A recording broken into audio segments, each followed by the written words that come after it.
Hello, John. What's your favorite scary movie? Oh, hello, Ghostface. Oh, funny you should ask, actually. I've just made a list of my 100 favourite horror films. No, wait, what? No, one scary movie, not 100. I'll tell you what, I'll start at number 100. My 100th favourite horror. Wait, what? You have what at number 62? Are you an idiot? This, wrong number, bye.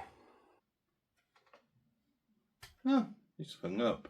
That's just rude, isn't it?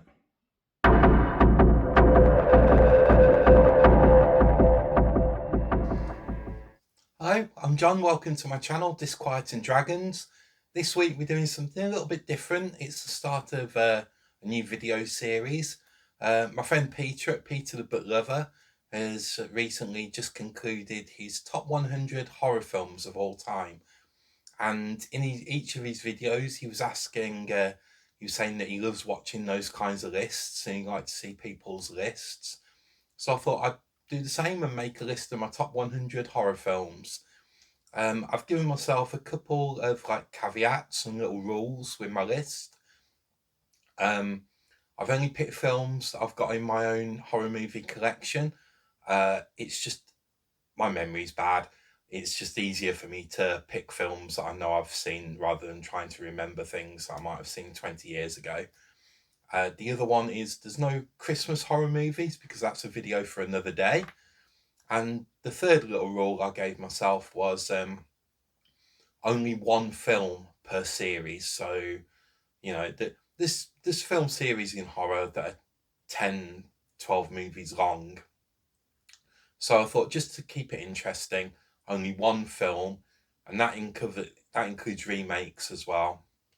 Only one film per series goes onto my list. So with that being said, this first video is going to be number 100 to number 91 of my favourite horror movies of all time. So at number 100, we have a ridiculous film. It's not really scary. It's utterly over the top and ridiculous. And that movie is Zombievers. It's probably the only time this film is ever getting on a top 100 list because it's not a good film, but it's a fun film, and sometimes that's all you need from horror. Sometimes you just want to watch something that's completely daft and just enjoy it. It's a film about there's these college kids, and they go away to this cabin in the middle of nowhere for a weekend of what college kids go away for weekends for, and there's a lake and a dam nearby, and somehow these beavers in the dam turn into zombies and they besiege the cabin and just attack these college kids. Really gory, really stupid, really fun, and it's just a really good, fun horror comedy. Um, if you're happy to watch something that's a bit over the top, well worth checking out, and that's Zombievers. At number 99, we have The Pack. The Pack is a film, it's a French movie, and it's about a woman, and she's traveling along in quite a remote area, and she picks up a hitchhiker along the way, and they find this old cafe restaurant place, and they stop there to use the restrooms, and the gentleman the hitchhiker that she picked up disappears.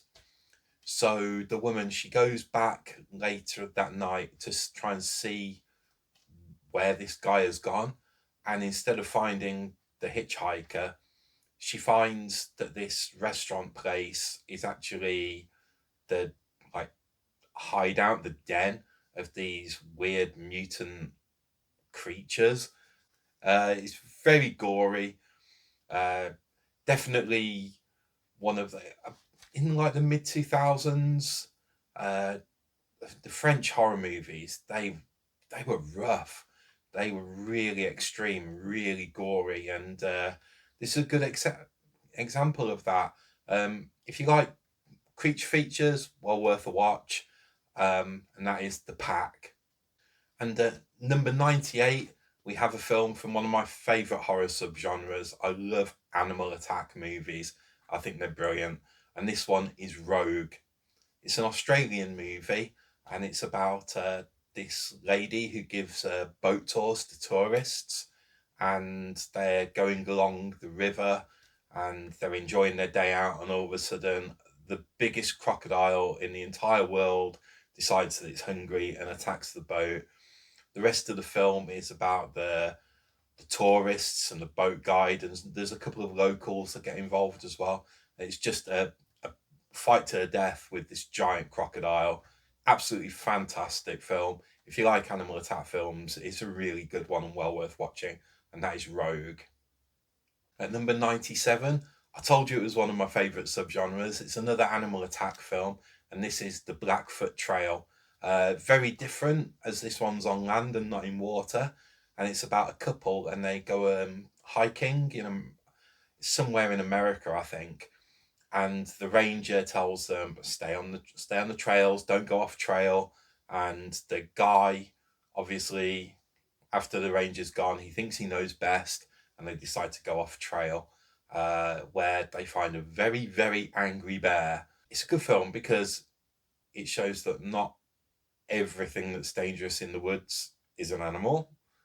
But when the bear is around, it's absolutely horrifying. Just the thought of running into a bear in the woods. I mean, the only thing we run into the woods here is like foxes and badgers, and you don't really have to worry about those. So the thought of running into a bear in the woods is absolutely terrifying to me. Well worth watching. I think it does have a different title in America. I think it's called Backcountry, but I'm not entirely sure about that. So if where you live, if you feel like watching this film and you can't find it by the title, like The Blackfoot Trail, try Backcountry, you might find it. And that's number 97, The Blackfoot Trail. And at number 96, we have a fantastic haunted house ghost story, and that's called The Innkeepers. It's about this quite large hotel, and it's in its like last week of operating as a business. And two of the employees there, they're like amateur ghost hunters, and they decide that before the hotel shuts, they're going to see if it really is haunted, because they've got a feeling that there's a ghost there. The film follows their quest to see if it is actually haunted. Fantastic film, really creepy and atmospheric in places. I can highly recommend this one, genuinely scary in places, and that's The Innkeepers. And at number 95, I've got a film that it's just, it starts off quite pleasant and nice, and then it just turns mean and vicious and grimy and nasty, and that is Wolf Creek. Wolf Creek, it's about these two tourists, and they find they're like backpacking in Australia, and they make friends with this guy, and they decide they're going to go to Wolf Creek National Park because there's a giant crater there, and it's really cool, and they want to see it. So they drive in this guy's car, and they get to the crater, and they go hiking, and they find it, and then they get back to the car, and their car won't start. So they're having trouble, and then this local guy seems ever so friendly. He's like offering to help them out, and he tows them back to his farm, and he promises that he's going to help them out. And they're drinking, and then they black out, and it all goes downhill from there. Utterly vicious in places. If you've got a weak stomach, it might not be the best film for you, and definitely check some content warnings on this one, because it does get pretty nasty. But overall, I thought the acting was brilliant. Some of the cinematography of the outback is just stunning. Well worth a watch, and that's Wolf Creek. At number 94, it's a similar kind of film to Wolf Creek, but it's a bit closer to home for me, as it's set in Wales. That's only about 70 miles from where I live. and this is called Devil's Bridge. It's a film about this guy who's got a failing business, and he gets his friends to accompany him on a weekend trip to Wales, where he's got to go and try and find this like undercover underworld guy criminal who's going to help him illegally sort his business out and make it successful again. Anyway, they're in this like small village, and they run into a local farmer who's known for having a foul temper and just being a really nasty guy. Anyway, one thing leads to another. They get onto the wrong side of this farmer, who then just hunts them down in the Welsh countryside. Um, if you have seen Wolf Creek before, or you've seen something like Deliverance, you'll probably enjoy this film. It's very much along those sort of lines. Quite violent in places. Um, Again, because of the Welsh countryside, beautiful film to look at. Well worth watching. I know it's quite cheap to buy in the UK now. You can get it for a couple of pounds on Amazon. If you can track it down, well worth a watch, and that's Devil's Bridge. And at number 93, and I might get a bit of stick for having this one so low on my list, but it's Candyman. Fantastic film. Candyman is an absolutely iconic character, terrifying film. It's about a lady, she's a journalist, and she's like investigating urban legends, and she hears of the Candyman, who was he was like killed hundreds of years ago, and they ripped off his hand and replaced it with a hook. And if you say his name, I think it's 5 times. So Candyman, Candyman, Candyman, Candyman. I'm not saying it. He appears behind you and like rips your guts out. And it's just about this woman's investigation and what she finds. Uh, it's based on a Clive Barker story, and it's a fantastic film, well worth watching, and that's Candyman. And at number 92 is another film that could possibly be higher on other people's lists, and that is The Mist. It's based on a Stephen King story, and The Mist, as a film, it's absolutely harrowing. It's about this small town, and a guy and his son, they go shopping, and as they get to the supermarket, this weird mist kind of covers the entire town, and sooner rather than later, strange creatures start emerging from the mist. And while they're in this supermarket, they kind of band together to fight off these creatures and to stay safe. But before long, uh, different groups start emerging and like fighting for dominance in the supermarket. Some of the creature design is it's the stuff of nightmares. It's absolute nightmare fuel. Um, if you haven't seen it, it's a fantastic film. Uh, the acting, I think it's Thomas Jane is the main actor, absolutely plays the role brilliantly.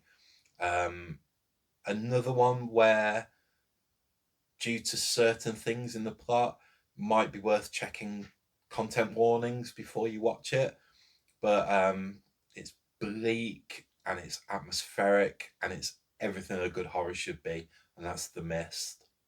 And the last film I'm going to talk about today at number 91 is Session 9. This is a film, it's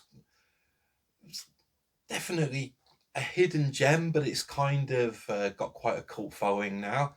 It's about this group of five, it's like a cleanup team, and they're sent to an asylum, abandoned asylum.